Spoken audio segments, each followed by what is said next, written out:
नमस्कार दोस्तों, मैं हूं अभिषेक और आप देख रहे हैं अधिगम एकेडमी पर हमारा चैनल। दोस्तों, आज हम बात करने वाले हैं प्लासी के युद्ध के बारे में। प्लासी का युद्ध 1757 ईस्वी में बंगाल में प्लासी नामक स्थान पर कलकत्ता के निकट हुआ था। यह युद्ध भारतीय इतिहास को एक नया आयाम या नया मोड़ देने वाला युद्ध साबित हुआ। यह युद्ध इसलिए इतना अधिक महत्वपूर्ण है कि इस युद्ध में अंग्रेज भारत में स्थापित हो गए। यदि इस युद्ध में अंग्रेज पराजित हो जाते तो निश्चित ही उन्हें भारत छोड़कर जाना पड़ता। वहीं इस युद्ध में बंगाल के नवाब की हार के कारण अंग्रेजों का बंगाल में राजनीतिक और प्रशासनिक हस्तक्षेप बढ़ गया और उन्हें अधिक राजनीतिक और प्रशासनिक अधिकार और विभिन्न वाणिज्यिक गतिविधियों को मंजूरी मिल गई और फिर उसके बाद वे बंगाल के पश्चात अवध और दिल्ली, हैदराबाद और दूसरे रियासतों को अधिग्रहित करते हुए पूरे भारत में फैल गए। दोस्तों, यह 1750 का जो दशक रहा है, यह बड़ा संक्रमणकालीन दौर रहा है।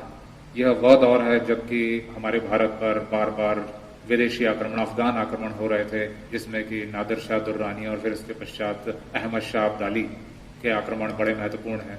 दूसरी ओर एक नया पंजाब, जहां पर कि सिखों का प्रभुत्व बढ़ रहा था, मराठा साम्राज्य बढ़ रहा था, अवध एक स्वतंत्र साम्राज्य के तौर पर स्थापित हो रहा था, हैदराबाद रियासत स्थापित हो रही थी, एक और मैसूर रियासत की स्थापना हो रही थी। अनेक छोटी बड़ी रियासतें स्थापित हो रही थी और दूसरी ओर मुगल साम्राज्य अपने पतन की ओर अग्रसर था।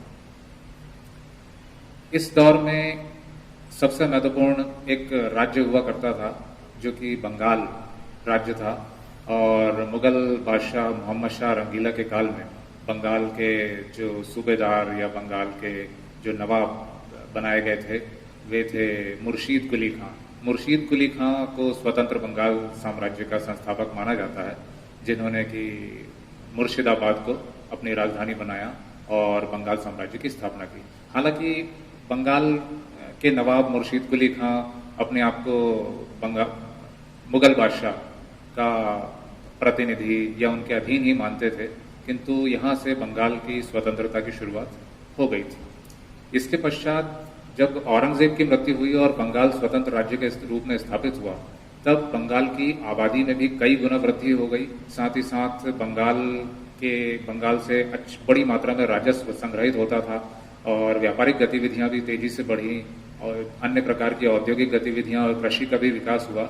और बंगाल ही वह राज्य था जिसके कारण 18वीं शताब्दी में भारत को सोने की चिड़िया कहा जाता था, हम ये कह सकते हैं। और इस दौर में हमारे भारत में यूरोपीय शक्तियां भी अपना प्रभुत्व स्थापित करने में लगी हुई थी। भारत में कई सारे यूरोपीय व्यापारी आए, जिसमें डैन थे, डच थे, पुर्तगाली थे, अंग्रेज थे, फ्रांसीसी थे, किंतु अन्य व्यापारी जैसे पुर्तगाली, डच, डैन, ये इनकी वाणिज्यिक गतिविधियां सीमित हो गई थी, जबकि दूसरी ओर अंग्रेज और फ्रांसीसी अपना प्रभुत्व स्थापित करने में लगे हुए थे।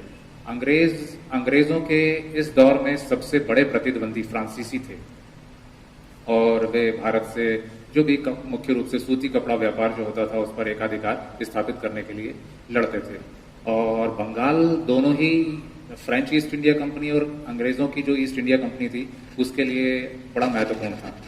और अंग्रेजों के फेवर में या अंग्रेजों के पक्ष में एक बहुत अच्छी बात यह थी कि जब मुगल बादशाह फर्रुख सियर हुआ करते थे, उन्होंने 1717 ईस्वी में अंग्रेजों को बंगाल से बिना कर दिए व्यापार करने की मंजूरी प्रदान कर दी थी। अब अंग्रेजों को जो भी वाणिज्यिक गतिविधियां उनके द्वारा संचालित की जाती थी बंगाल में, उनको बिना कर दिए वे अपनी व्यापारिक गतिविधियां संचालित करते थे। इससे उनको विभिन्न प्रकार की जो वस्तुएं हैं वे कम दामों में बेचने की अनुमति मिल गई और अन्य व्यापारियों के साथ उनके हितों के टकराव शुरू हो गए। और जब बंगाल स्वतंत्र राज्य के रूप में स्थापित हुआ, तब मुर्शीद कुली खां ने अंग्रेजों की बढ़ती व्यापारिक गतिविधियों और दूसरे व्यापारियों को होने वाले नुकसान और अंग्रेजों के व्यापारिक एकाधिकार पर अंकुश लगाने के लिए बंगाल में सभी व्यापारियों को कर मुक्त व्यापार की अनुमति दे दी। तो इससे अंग्रेजों के हित प्रभावित होने लगे। अंग्रेजों के लिए थोड़ी समस्या तब उत्पन्न हुई जब मुर्शीद कुली खां के पश्चात उसका उत्तराधिकारी अली वर्दी खां आया। अली वर्दी खां ने भी कुछ व्यापारिक अंकुश अंग्रेजों पर लगाने की कोशिश की, प्रयास किए, और किंतु अली वर्दी खां बहुत लंबे समय तक बंगाल के नवाब नहीं बने रह सके। अली वर्दी खां के पश्चात बंगाल के नवाब के पद के लिए उनके दामाद मीर जाफर और उनके पोते, उनके ग्रैंडसन, उनके नाती ग्रैंडसन, वो दावेदार थे। तो जब अली वर्दी खां की मृत्यु हुई तो उनके नाती सिराज उद दौला, उन्हें बंगाल का नवाब बना दिया गया, जबकि उनके दामाद मीर जाफर समझते थे कि वो बंगाल के नवाब के पद के लिए योग्य उत्तराधिकारी हैं। और इसके साथ ही बंगाल में जो नवाब का पद है उसको लेकर के विभिन्न प्रकार के षड्यंत्र और खींचतान शुरू हो गई। अब यह 1756 का दौर था। 1756 के दौर में जब बंगाल का युवा नवाब सिराज उद दौला बना तो उसे अंग्रेजों की ये जो व्यापारिक गतिविधियां थी उसे समस्या होने लगी और उसने उन पर अंकुश लगाने के कई सारे कदम उठाए। और सिराज उद दौला ने अंग्रेजों पर अंकुश लगाने के लिए कुछ दिशा निर्देश जारी किए, और जिससे कि अंग्रेजों को समस्या होने लगी। और अंग्रेजों ने नवाब के इस स्थान से, जहां से अंग्रेज अपनी व्यापारिक गतिविधियां संचालित करते थे, अंग्रेजों की जो फैक्ट्री थी बंगाल में, इसे फोर्ट विलियम कहा जाता था। यह एक कोई किला नहीं था, ये एक तरह का व्यापारिक गतिविधियों का केंद्र था। और ये जो फोर्ट विलियम था, इस फोर्ट विलियम के आसपास ही कालांतर में जो कलकत्ता शहर है उसकी स्थापना भी हुई। इस समय बंगाल की राजधानी, मैं फिर से आपको याद दिलाता हूँ, मुर्शिदाबाद हुआ करती थी। उस समय बंगाल की राजधानी कलकत्ता नहीं थी। ये कलकत्ता जो फोर्ट विलियम है अंग्रेजों के द्वारा स्थापित किया गया था। अब नवाब को यह तो अंग्रेजों ने जो उनका फोर्ट विलियम, जो कि उनका व्यापारिक केंद्र था, इसके चारों ओर उन्होंने किलेबंदी शुरू कर दी और उसका कारण यह बताया कि उन्हें फ्रांसीसी जो ईस्ट इंडिया कंपनी है उनसे खतरा है।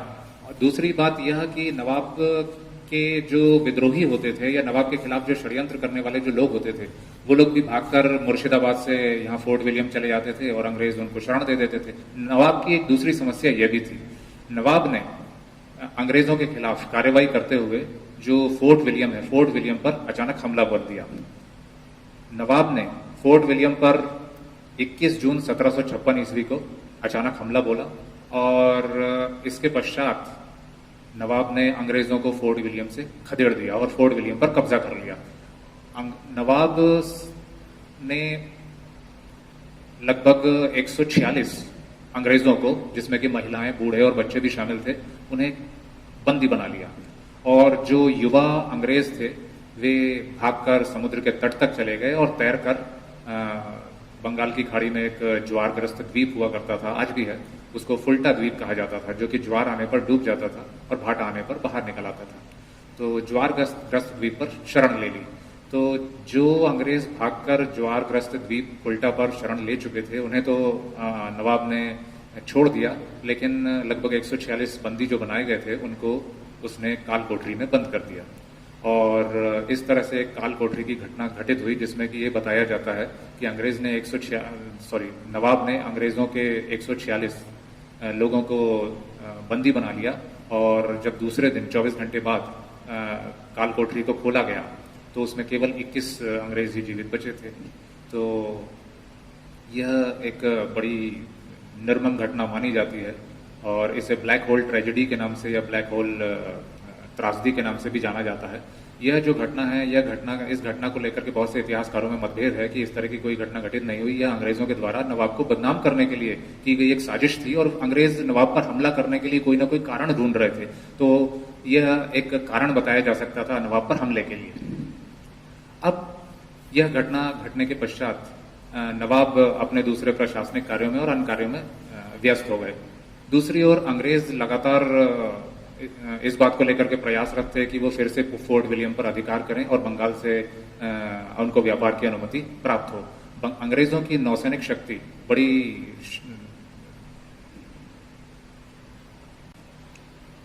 अंग्रेजों की इस नौसैनिक शक्ति के सामने अन्य देशों की नौसैनिक शक्ति बड़ी कमजोर थी। अंग्रेजों का बहुत से देशों पर अधिकार था और अंग्रेजों की नौसैनिक शक्ति की बड़ी विशेषता यह भी थी कि अंग्रेजों की नौसेना पहली ऐसी नौसेना थी जिन्होंने कि अपने जहाजों पर तोप की तैनाती की थी। तो जो ऐसे अंग्रेज थे जो फुल्टा द्वीप पर शरण लिए हुए थे, उन्होंने मद्रास से अपना संपर्क स्थापित किया। मद्रास में जो ईस्ट इंडिया कंपनी का जो मुख्यालय था, वहां पर उन्होंने संपर्क कर नौसैनिक सहायता मांगी और इसके पश्चात अंग्रेज अधिकारी थे रॉबर्ट क्लाइव, जिन्हें लॉर्ड क्लाइव के नाम से जाना जाता है खासतौर से, उन्हें भेजा गया। वे जमीनी रास्ते से मद्रास से बंगाल तक अपनी सेना लेकर के पहुंचे। इसके अलावा नौसेना के जहाज भी फोर्ट विलियम तक पहुंच गए और इसके पश्चात नवाब पर दबाव बनाया गया कि वे फोर्ट विलियम को अंग्रेजों को वापस लौटा दें और व्यापार की अनुमति प्रदान करें। ऐसी दशा में नवाब को अंग्रेजों को पुनः फोर्ट विलियम लौटाना पड़ा। अब अंग्रेज बंगाल में पुनः व्यापार प्रारंभ कर चुके थे और अंग्रेजों को इस बात का अंदेशा था कि आने वाले समय में नवाब के साथ व्यापारिक हितों को लेकर के पुनः टकराव शुरू हो सकता है और अंग्रेजों की महत्वाकांक्षा भी लगातार बढ़ती जा रही थी। लॉर्ड क्लाइव के नेतृत्व में यहाँ पर अंग्रेजों ने नवाब के खिलाफ, नवाब के ही दरबार में और उसके परिवार के कुछ लोगों के साथ मिलकर के नवाब के खिलाफ षड्यंत्र रचना शुरू कर दिया। इस षड्यंत्र में नवाब के बड़े सिपाही सालार और नवाब के पद के दूसरे जो दावेदार हुआ करते थे मीर जाफर, वो भी शामिल थे। मीर जाफर के सहयोग से अंग्रेजों ने नवाब के खिलाफ षड्यंत्र रचा और नवाब के खिलाफ युद्ध की तैयारी शुरू कर दी। नवाब के जो विश्वास पात्र राय दुर्लभ और मीर जाफर, इन दोनों के सहयोग से अंग्रेजों ने नवाब के खिलाफ षड्यंत्र रचा और इसके पश्चात नवाब और अंग्रेजों की सेना प्लासी नामक स्थान पर, जो कि मुर्शिदाबाद से कलकत्ता से कुछ ही दूरी पर स्थित है, इस मुर्शिदाबाद के निकट प्लासी नामक स्थान पर एकत्रित हुई और नवाब और अंग्रेजों की सेना आमने सामने थी। अंग्रेजों की ओर से रॉबर्ट क्लाइव अंग्रेजी सेना का नेतृत्व कर रहे थे, दूसरी ओर नवाब की सेना थी। नवाब के पास अंग्रेजों से कई गुना ज्यादा सेना थी और साथ ही साथ गोला बारूद भी उसके पास पर्याप्त मात्रा में था। अब मीर जाफर ने अंग्रेजों का साथ देते हुए अपनी चाल चली और अपने कुछ घुड़सवार सैनिकों को बहका दिया और जो घुड़सवार सैनिक थे वो अचानक ही अपना बाकी जो शेष बचा हुआ जो वेतन था वो लेने के लिए अड़ गए। तो वेतन की मांग पर अड़ जाने की दशा में एक बड़ी अजीबोगरीब स्थिति उत्पन्न हो गई नवाब के सामने कि अब वह क्या करे। ऐसी दशा में नवाब ने जैसे तैसे उनको वेतन देकर फिर युद्ध के लिए राजी किया और इसके पश्चात युद्ध की शुरुआत हुई। 22 जून 1757 को युद्ध आरंभ हो गया। युद्ध के आरंभ होने के साथ ही नवाब की जो सेना थी उसने अंग्रेजों पर बढ़त बनाना शुरू कर दिया। इस युद्ध में राय दुर्लभ और मीर जाफर नवाब की ओर से एक मूक दर्शक की भांति युद्ध में देखते रहे कि किसका पलड़ा भारी हो रहा है। दूसरी ओर नवाब के दो विश्वास पात्र सेनापति थे, जिसमें कि एक मीर मदान थे और मोहनलाल थे, वो अपनी भूमिका अदा कर रहे थे। युद्ध में नवाब की सेना ने अंग्रेजों पर हावी होना प्रारंभ कर दिया और यह जो दौर था यह मानसून का दौर था और मानसून हमारे भारत में आ चुका था और तभी अचानक बारिश की शुरुआत हो गई। जब बारिश होने लगी तो नवाब का गोला बारूद भीग गया और नवाब के पास इस समय जो गोला बारूद को ढकने के लिए जो त्रिपाल की आवश्यकता थी वो उस समय उपलब्ध नहीं थी। वहीं अंग्रेजों ने अपने गोला बारूद को त्रिपाल से ढक दिया। अब ऐसी दशा में मीर मदान मोहनलाल को यह लगा कि अंग्रेजों का गोला बारूद भी भीग गया होगा, तो उन्होंने जो है सीधे अंग्रेजों के खेमे में प्रवेश कर दिया, जबकि अंग्रेजों का गोला बारूद भीगा नहीं था। अंग्रेजों ने तभी अचानक तोप और गोलियां चलाना शुरू कर दिया, जिसमें कि मोहनलाल और मीर मदान उसके विश्वास पात्र सेनापतियों की मौत हो गई। और जो मीर जाफर ने अपने घुड़सवारों को युद्ध में शामिल नहीं होने दिया और इस वजह से मीर जाफर की गद्दारी के कारण और दूसरा त्रिपाल के अभाव के कारण नवाब की सेना अंग्रेजों से पराजित हो गई। नवाब युद्ध के मैदान से भाग खड़ा हुआ, उसे गिरफ्तार किया गया और फिर उसके पश्चात उसकी हत्या कर दी गई। यदि इस प्लासी के युद्ध में नवाब की विजय हो जाती तो अंग्रेज निश्चित ही भारत छोड़कर चले जाते। और इस प्लासी के युद्ध के पश्चात नवाब की हत्या कर अंग्रेजों ने मीर जाफर को बंगाल का नवाब घोषित कर दिया। बंगाल के नवाब मीर जाफर ने अंग्रेजों को बंगाल का 24 परगना जिला जमींदारी के रूप में भेंट में दिया और इसके पश्चात जो मीर जाफर बंगाल का जो नवाब जो बनाया गया था, अंग्रेजों के संरक्षण में जो नवाब बना था, वो अंग्रेजों के हाथों की कठपुतली बन गया। इसे इतिहासकारों ने लॉर्ड क्लाइव का गीदड़ भी कहा है। और धीरे धीरे धीरे धीरे अंग्रेजों की मांगे बढ़ती चली गई और नवाब उनके मांगों के आगे झुकता चला गया और संपूर्ण बंगाल के में प्रशासनिक और राजनीतिक जो क्रियाकलाप थे उसमें अंग्रेजों की भूमिका बढ़ती चली गई। तो दोस्तों, यही कारण है कि प्लासी की लड़ाई हमारे भारतीय इतिहास में इतनी महत्वपूर्ण है। आज के लिए इतना इजाजत चाहता हूं और इसके पश्चात हम और अन्य ज्ञानवर्धक वीडियो के साथ आपसे मुखातिब होंगे। मुझे आज्ञा दीजिए। नमस्कार।